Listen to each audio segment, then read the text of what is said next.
setting records for the World Cup. Yeah. We'll talk about it, but setting records in ticket sales for the World Cup. And we love having you back at the White House, Johnny, and everybody that's with you. You guys have done fantastically. I also want to thank Vice President J.D. Vance. J.D., wherever you may be. Where's J.D.? He's coming right over. Marco Rubio was doing a fantastic job, and Secretary Kristi Noem was doing a fantastic job, as well as Representative Darren LaHood. Thank you all very much. Hi, Darren. This past summer, the United States hosted the 2025 FIFA Club World Cup, and it was great.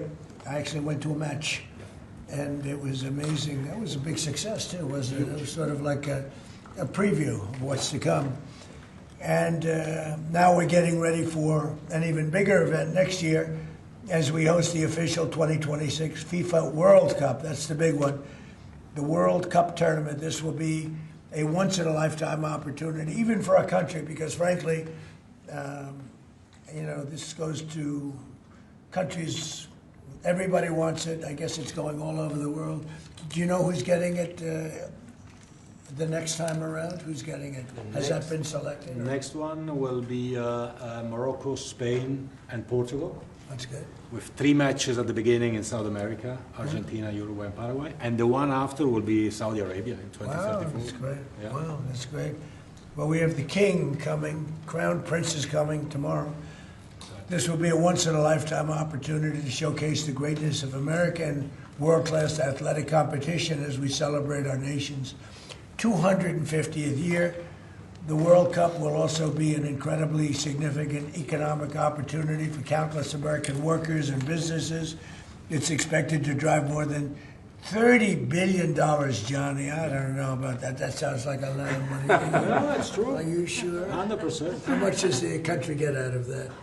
30 billion. 20%? No, do we get like a percentage of the gross or anything?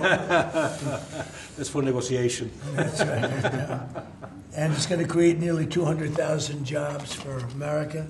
Since the creation of the White House FIFA Task Force earlier this year, Secretary Rubio's team at the State Department has worked tirelessly with the Department of Homeland Security to ensure that soccer fans from all around the world are properly vetted and able to come to the United States next summer easily.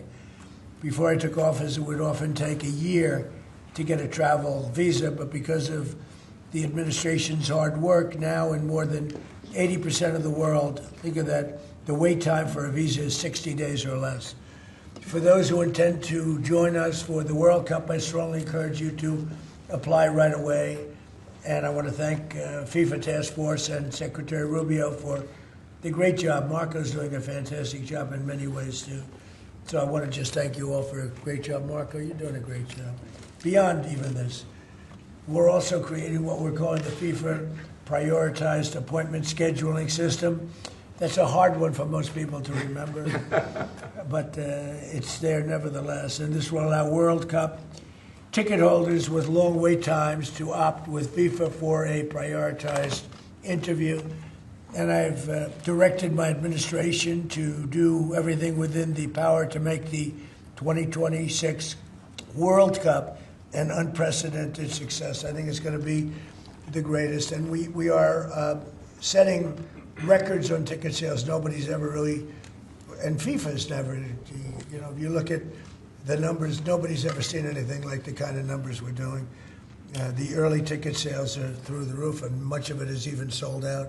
So congratulations, Johnny. And I'd like to ask Johnny to say a few words. He's really done an incredible job. He's got unbelievable spirit and personality and talent and intelligence, I always like to say, because it's all a part of it. But the job you've done is based on what's happening, unprecedented. Thank you, Johnny. Thank you. Thank you, President.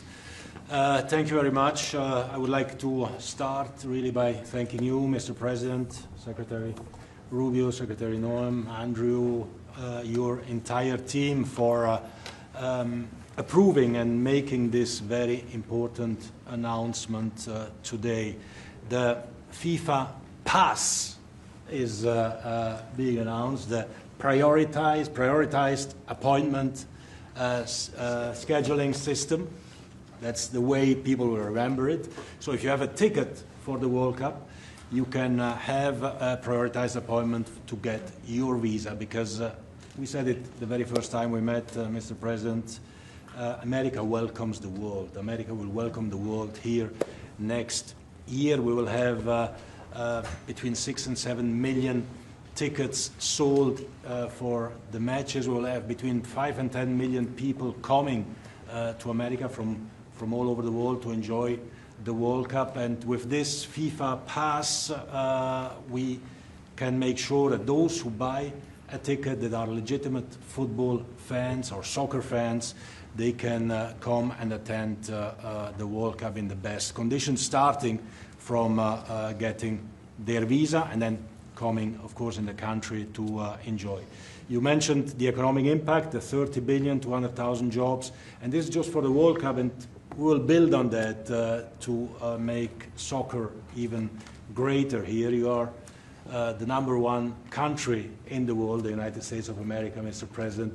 You have to be the #1 country as well in the #1 sport in the world. So we have to work for that, and we will do that, and the World Cup will be very, very significant in this respect. So big thank you to you, to the White House Task Force, to everyone involved, and we are celebrating next year not just the 250 years, but also the greatest and most inclusive World Cup ever. We'll have 6 billion people watching. We have the draw coming up on the 5th of December here at the Kennedy Center in Washington, D.C. 1 billion people watching the draw to find out who plays whom and where. We have 32 teams already qualified. Before or by tomorrow night, we'll have 42 out of 48 qualified. So a quarter of the world will be here, and we are looking very much forward. So thanks for the support, thanks for the great work, and always happy to be here at home, if I can say that. You are home. We are. There's your beautiful trophy right there. Yeah. You are. And a big part of it, too. Marco, would you say a few words? Yeah, thank you, Mr. President. First of all, for getting the games, because this happened in your first term when the Cup came here, and it's a major undertaking. So we've deployed over 400 additional consular officers around the world to deal with that, in some cases doubling the size of the consular presence in our embassies in certain countries. And the good news now is that about 80% of the world you can get an appointment within 60 days. It used to take, half a year or longer, and now sometimes it took, now you can get it in less than 2 months, where in places it took over a year. In places, for example, like Brazil and Argentina, it took over a year to get an appointment. Now you can get it in less than 2 months. So our advice to everybody is, if you have a ticket for any of the games, you need to apply if you haven't done so as soon as possible. Don't wait till the last minute. Your ticket is not a visa. It doesn't guarantee admission to the U.S. It guarantees you an expedited appointment. You're still going to go through the same vetting. We're going to do the same vetting as anybody else would get. The only difference here is we're moving them up in the queue. We're moving them up faster. But my advice to everyone that's watching around the world is, if you intend to come to the games, you have to have a ticket. You need to apply. Apply as soon as possible. You're going to get your interview within 6 to 8 weeks, and move forward from there. Don't wait till the last minute to do it. Thank you. Mr. Congressman, would you like to say something? Well, first of all, Mr. President, none of this would have happened without your leadership securing this during your first term. I tell my colleagues all the time, this will be the largest sporting event in the history of the world. We expand from 32 to 48 teams for the first time ever. We're doing it with Mexico and Canada, but obviously the 11 host cities will be here in the United States, and it's going to have a $30 billion impact economically in this country. And so it has been a team effort by everybody, but I also want to thank President Infantino and obviously you, Mr. President, and your entire team, Andrew and Nick and everybody. It is going to be an unbelievable sporting event next summer. It's going to be great. It's going to be great. Andrew, would you like to say something? Sure, I Maybe think we'll have somebody much more important. much more important. And honestly, without her work, without Secretary of State Rubio's work in the State Department, this would not happen. Without your leadership and your vision, this would not have happened. I think 2 key points. One that the Secretary of State already highlighted. This is a welcoming message to the world without going around the safety and security procedures. It's so key to make sure that this World Cup is safe and secure, and the White House Task Force is working every day to make sure that's the case. And also, as Congressman LaHood said, the economic benefits for American businesses, both small and large, from a $30 billion event like this. So really, thanks to all the White House task force members, from Secretary Rubio to Secretary Noem. The 2 notice of funding opportunities that went out to the cities and states last month were really key from the safety and security perspective. To Deputy Chief of Staff Luna, who is integral in this whole process, to the White House task force members that are standing in the back of the room today and that couldn't be here. Without your hard work, this would not have happened, and I really can't thank you enough for really the best team I've ever been a part of. And also to FIFA, to the President Gianni Infantino, my good friend Carlos Cordiero. Your desire to make this World Cup the best yet, it's contagious. Every single day I come in and think, what can we do to make this even better? And Mr. President, your vision more than anything. I think it takes a unique visionary to be able to go and see a sporting event and realize that this can be one of the greatest cultural events in world history. And I think there are very few people, aside from the 45th and 47th President of the United States, Donald J. Trump, that can do that undertaking. So thank you. Well, thank you very much. Christy? Well, Mr. President, thank you for Andrew. Thank you for making him the head of our FIFA task force. He's fantastic. And Nick has been a rock star in facilitating all of our meetings, getting everybody together, and making sure that we're prepared to host this event. And it's going to be the world's largest sporting event ever hosted, and it's happening under your leadership. So every department has been working, but the Department of Homeland Security is working on making sure people can travel here safely. They know that they're welcome to the United States, that each of these events will be cooperative events with our cities to make sure that security needs are met. We put out over $600 million worth of grants to the 11 host cities that they'll have the advantage to partner on technologies and screening technologies, drone technology, counter UAS as well will be implemented. So we'll be prepared to host it safely, but also with Marco's leadership at the State Department, making sure that people that come in on these tourist visas are coming in thoroughly vetted, just like anyone who would travel here, and they would come and enjoy our country, and then they would go home and go home in a timely manner. So we're excited about that, and we're excited to partner with you, Mr. President, on creating memories for people around the world that will make them not just fall in love with the United States, but also fall in love with the sport of soccer. Well, thank you. How many games are there, Johnny, total? Total 104 games, meaning 104 Super Bowls in 1 month. This is the magnitude of the event. You know, when you think, It is. It's incredible. it's, 104 it's Super going to Bowls in be 1 month. the biggest sporting event we've ever had. It's like having 104, or even if you cut it in half, 50, 60 Super Bowls, right? That's okay, too. Any 1 month. questions, please? Mr. President, can you just take us through this FIFA Pass idea that you guys are talking about here? How exactly is it going to work for ticket holders to this big event that the United States is hosting? I'll let my guys do that because they can do it much better. And either one of you two, Nick, would you like to talk about it? Sure. Well, Mr. President, without your leadership, this would not happen. And we came in 10 months. We have a system that's going to welcome the world. The greatest host in the history of the world is going to host the world here. Basically, this system allows folks with a FIFA ticket purchased through FIFA to go through the FIFA portal. That is then going to get prioritized with the State Department, so that those appointments are going to be had before existing appointments, so that people, when they buy tickets, they have confidence that they're going to be able to come to the games and spend their money and travel this country and do all the things that they want to do and enjoy the game. So it's an incredible vision that the President executed here. Within 10 months, we started with really not that much. And so this whole team here, with the President's guidance, has made this possible. It's going to be the greatest games in the history of the world. Okay, do you have that? Yes, Yes. Not too complicated. Daniel, please. Daniel? Mr. President, yep.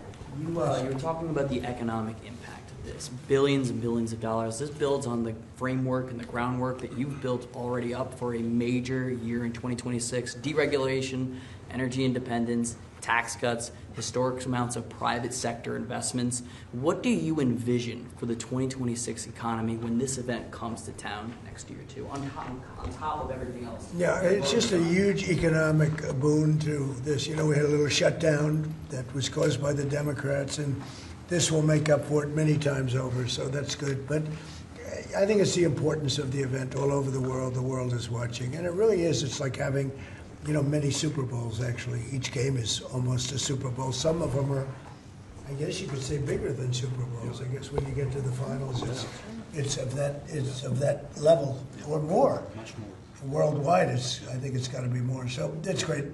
You know, when Johnny and I made the deal, I never thought I was going to be president because I was supposed to be retired by that time. And I got a little lucky, so I'm very honored to have it. And we have the Olympics coming too. That'll be great. And the 250 is going to be right out on the lawn. You're going to have a UFC event with Dana White and his people. He's going to have the greatest card they've ever assembled. I was talking to Dana White the other day, and they're going to have the greatest card they've ever assembled, Johnny. So you'll be sitting up there with me, Darren.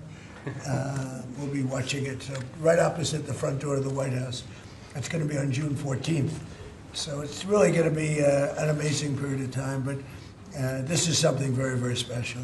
World Cup. All my life I've heard about it. Yep. Mr. President, I have a question about Venezuela, but can I just first ask, the health of the president's always news. Your voice sounds a little rough. Are you feeling all right? I feel great. I was shouting at people because they were stupid about something having to do with trade in a country, and I straightened it out.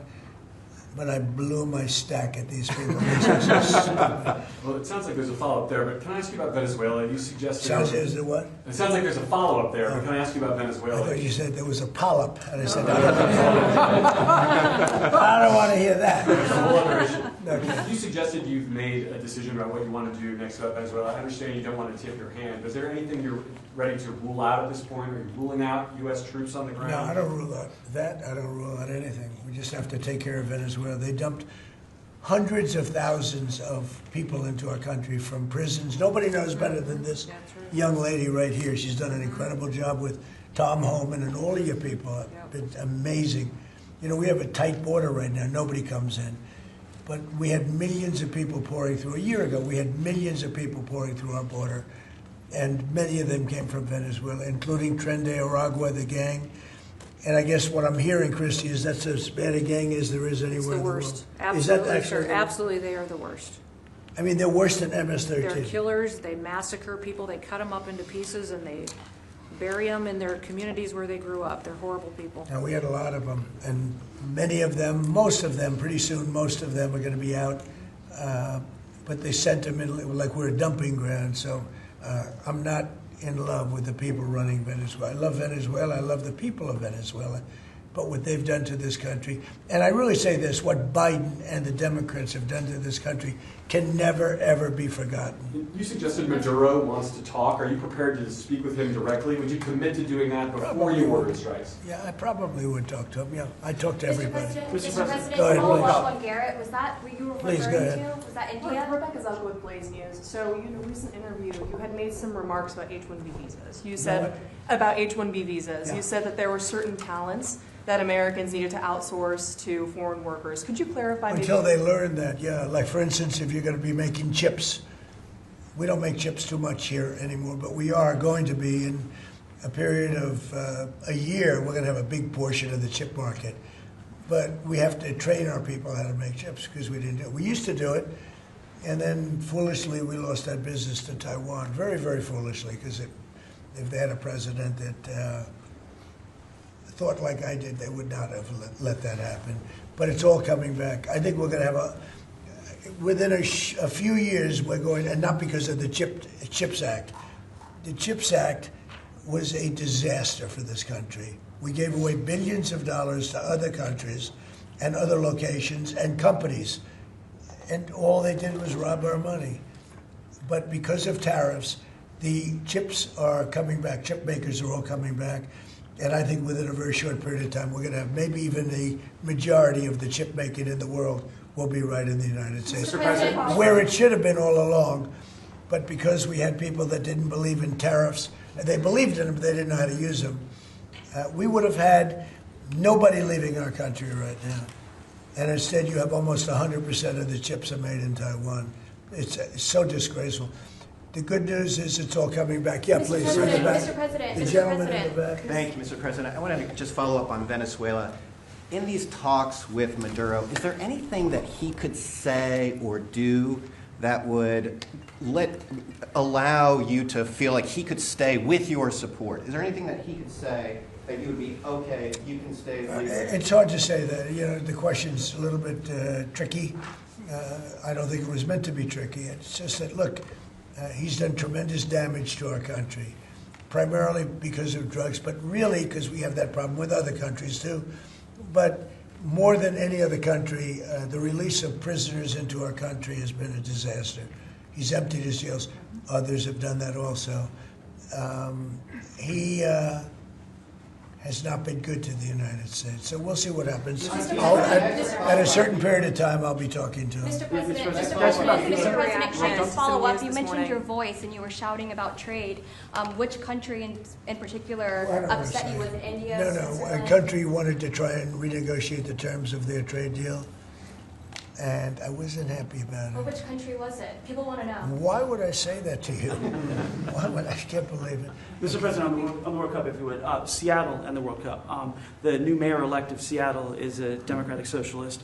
Seattle has Or beyond. I watched her. right. Seattle has That's more than socialism. Right. Seattle has 6 World Cup games. How close are you going to be watching that city with the crime in that city? Well, if we think, and I'll have to speak to Johnny about this, but if we think that the mayor of L.A. is incompetent, everybody knows that. You know that I was there, I guess, 2 years ago, and we got all the federal permits taken care of, far more complex than the state permits and the city permits. And Lee Zeldin, who's a superstar, got everything taken care of. The toughest part, having to do with the fires, that should have never happened. If they let the water come in, it wouldn't have happened, right? Do you know that people aren't building their houses yet? I mean, can you imagine that? And if we didn't go in early on, Christy, I think we can say it. Well, the head of their police department said it. They were unable to handle. You would have had, not only did you have the fires, but you would have had total insurrection in Los Angeles. And if we didn't go in, and the head of, the gentleman, he said it, and he said it strongly, he said we could not have done it without the federal government. We did a great job. If we think there's going to be a sign of any trouble, I would ask Johnny to move that to a different city. We have a lot of cities that would love to have it number one, and we'll do it very safely. So if we think there's a problem in Seattle where you have a very, very liberal/communist mayor, I would say, it's certainly beyond just liberal. I watched her over the weekend. Wow, that's another beauty we got there. But if we think there's going to be a problem, Johnny, can I say we will move? I don't think you're going to have this problem, but we're going to move the event to someplace where it's going to be appreciated and safe. Yeah, well, I think safety and security is the #1 priority for a successful World Cup. We can see today that people have trust in the United States when we see at the ticket sales, we sold, record-breaking figures of tickets, almost 2 million already sold out of 2 million that we have been selling. This is because people, they know that they will be coming here and they will experience a safe and secure World Cup. This is the responsibility, of course, of the government, of Secretary Norm, of everyone, and obviously we will. We will discuss. We are working together. We have a task force for this, and we must ensure that all fans coming from abroad or being here, they can experience a celebration of coming together of the sport, and this goes only with 100% safety. We are communicating with all these mayors about what their responsibilities are. They know the safety and security of these events is their #1 responsibility, and we'll be there. The president's always there to keep Americans safe, but he also makes sure that people that know their responsibilities and that they're prepared to host these events and do so in a safe manner. Is there a Mr. timeline? President, Mr. President. Would have an extra. Yeah, go ahead, please. There was some news this morning from an Axios report that Senator Ted Cruz was laying the groundwork for a potential 2028 presidential run. Could I get your reaction to, could you see yourself supporting Senator Well, he's a Cruz? friend of mine.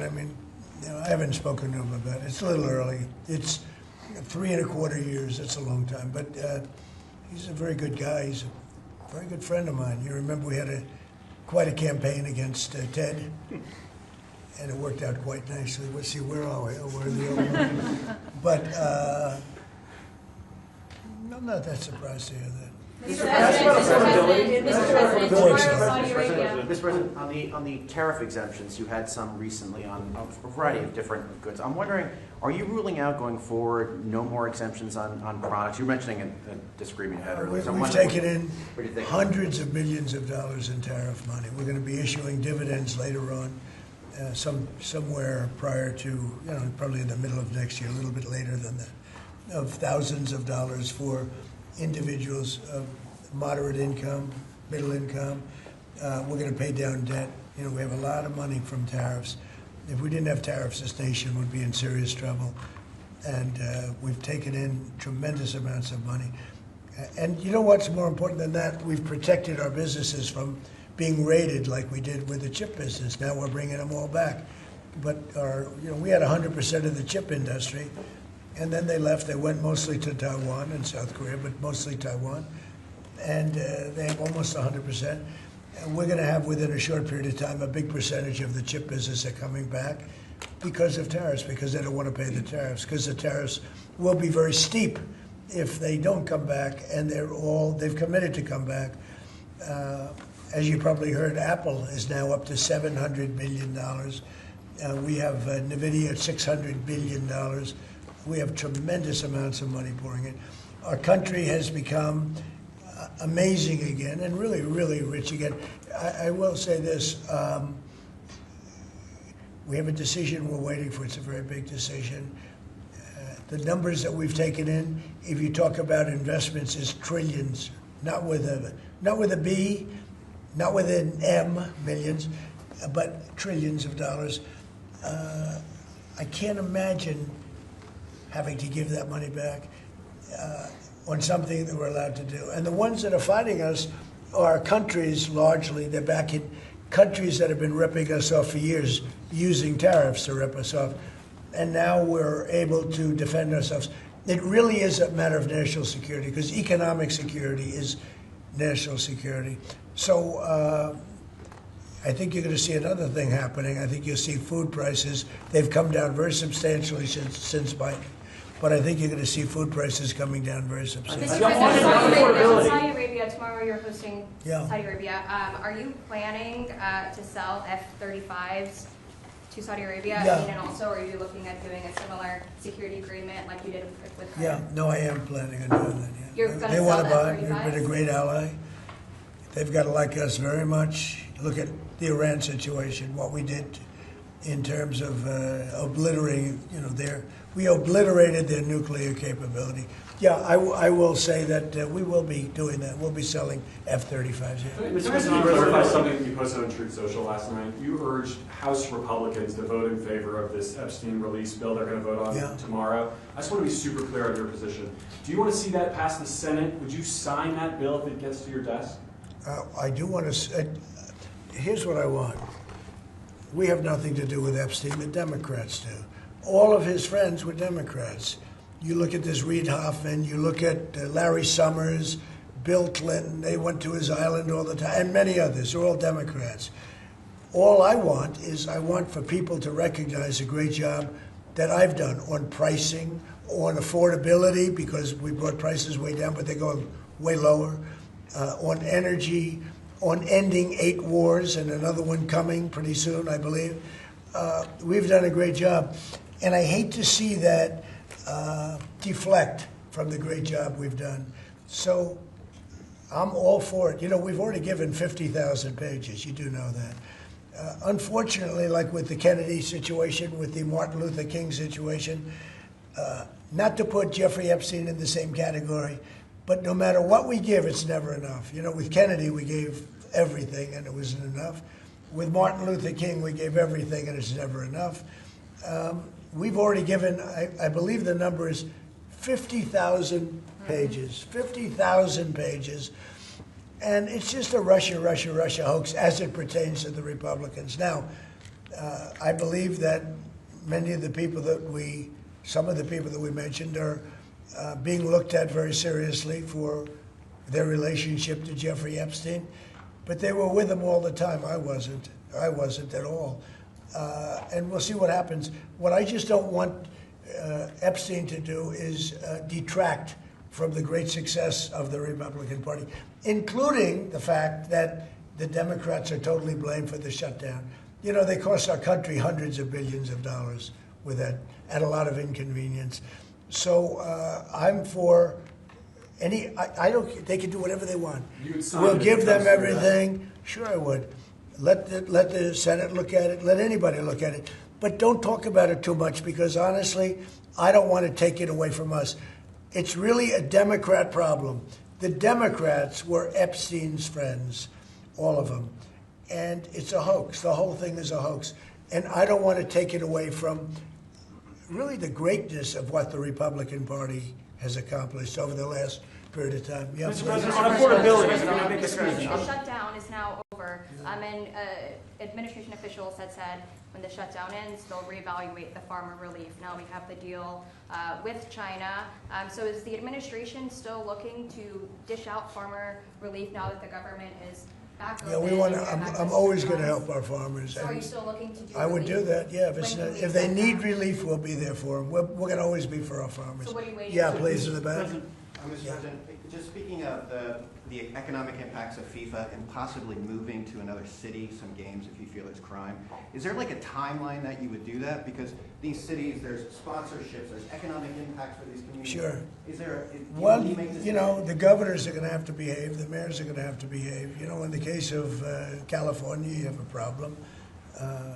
You have high crime, and you have a place that just suffered great fires and everything else, and they didn't do a very good job. And if we didn't go in from the crime standpoint, you would have had a disaster. It would have been, it was not going to be handled properly. It wasn't able to be. The head of the police said without, as I said, without the federal government, they could not have done it. So here's the story. I love Los Angeles. If they want help during this, I would love to send in National Guard or whoever's necessary to help them. I want it to be great. I'd love it to be in Los Angeles. I love the place. It's a natural for Los Angeles. If we think there's going to be crime, if we are obstructed by the governor, and maybe he won't obstruct, maybe it'll be great. But I'd love him for him to call and say, you know, we'd like to have some extra help. Because if there's even a hint of a problem, we want to get in there before the problem occurs. We want to make it totally safe for Johnny and FIFA and all of the great people that are going to be there, and I think that's going to happen. I would be honored to help California if they're going to have a problem, and if they think they're going to have a problem, they should say so. We can be in there in 24 hours notice and do a great job. But does that mean by the year, by the end of the year, by the end of the first quarter? Well, I think this: if they would tell us now, they're not going to have a problem, because if we go in, they don't have a problem. Look at D.C. There's no crime in D.C. anymore. And D.C. was a mess. If they want us to go in, I'd like them to tell us right now. But if we go in, there will be no problem. There will be no crime. What's the message then to like local businesses who are considering sponsoring those Tell your governor to ask for federal help. We'd love to help them. Mr. President, are you planning on also potentially launching strikes in Mexico or putting American troops or American personnel into Mexico to deal with it? Would I launch strikes in Mexico to stop drugs? It's okay with me. Whatever we have to do to stop drugs. Mexico is, look, I looked at Mexico City over the weekend. There's some big problems over there. If we had to, would we do there what we've done to the waterways? You know, there's almost no drugs coming in through our waterways anymore.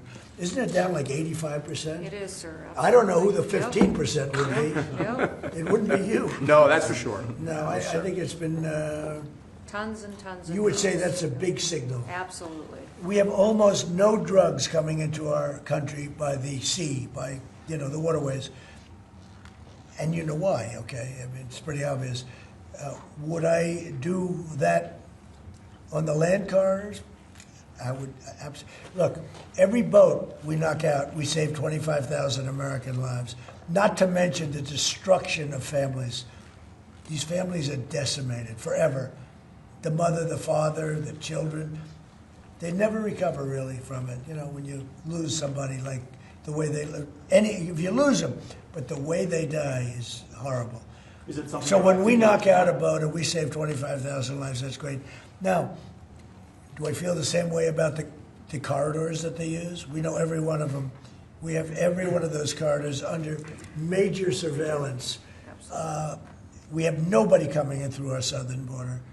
But we know exactly how they get their things here, how they get the drugs here, fentanyl, cocaine. Colombia has cocaine factories where they make cocaine. Would I knock out those factories? I would be proud to do it personally.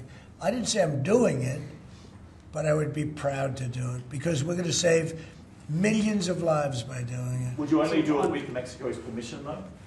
I wouldn't answer that question. I've been speaking to Mexico.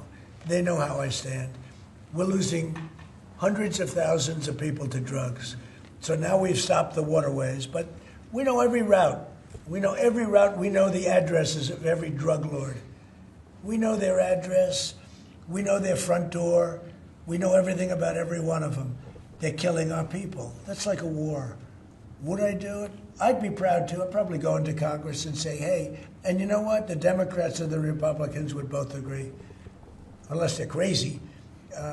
And they are a little crazy on the Democrat side. But we have lost hundreds of thousands of people a year, death. And that's not talking about family destruction, that's talking about death. And much of it comes through Mexico. So let me just put it this way. I am not happy with Mexico, okay? Thank you very much, everybody. Thank you, Press. Thank you, Press. Any new projects? Thank you. Thank you, Press. Thank you, guys. Thank you, Press. Thank you, Press. Who are you yelling at? Thank you, Press. Thank you, Press. Keep going. Tell you, maybe next week. Next week. Thank you, Press. Keep going. Thank you, Press.